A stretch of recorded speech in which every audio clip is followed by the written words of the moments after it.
Visa ആവശ്യമില്ല. ഒമാനിലെ ഈ കൊടും ചൂടിൽ നിന്നും ഒരു താൽക്കാലിക രക്ഷപ്പെടൽ നിങ്ങൾ ആഗ്രഹിക്കുന്നുണ്ടെങ്കിൽ ഒരു വിദേശയാത്ര പോയാലോ, അതും അർമേനിയയിലേക്ക്. അപ്പോൾ അർമേനിയയിൽ പോയി അർമാദിക്കാം. ഒമാനിലെ കനത്ത ചൂടിൽ അല്പം കുളിരാർന്ന ഇടം തേടുന്നവരാണ് നിങ്ങളെങ്കിൽ നിങ്ങൾക്കുള്ളതാണ് ഈ വാർത്ത.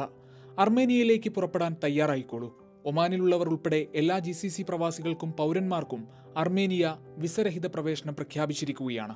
ഒരു വർഷത്തിൽ 180 ദിവസം വരെ രാജ്യത്ത് തങ്ങാൻ അനുവദിക്കുന്ന നിയമം ജൂലൈ 1 മുതലാണ് പ്രാബല്യത്തിൽ വന്നത്. ഗൾഫ് മേഖലയുമായുള്ള നയതന്ത്ര സാമ്പത്തിക ബന്ധം മെച്ചപ്പെടുത്തൽ, പ്രാദേശിക ടൂറിസത്തിന്റെ പ്രോത്സാഹനം, നിക്ഷേപ ബിസിനസ് സഹകരണ സാധ്യതകൾ തേടൽ എന്നിവയുടെ ഭാഗമായാണ് പുതിയ വിസ നയം. ഇതു സംബന്ധിച്ച് ഗൾഫ് രാജ്യങ്ങളുമായി അർമേനിയ നേരത്തെ കരാർ ഒപ്പുവച്ചിരുന്നു.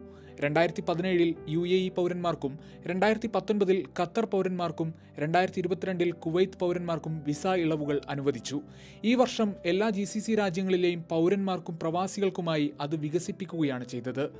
ഗൾഫ് പൗരന്മാർക്കും പ്രവാസികൾക്കും സൗകര്യപ്രദവും ആകർഷകവുമായ ഇടമായി രാജ്യത്തെ മാറ്റുകയാണ് ഇതുവഴി ലക്ഷ്യമിടുന്നതെന്ന് അർമീനിയ വ്യക്തമാക്കുന്നു.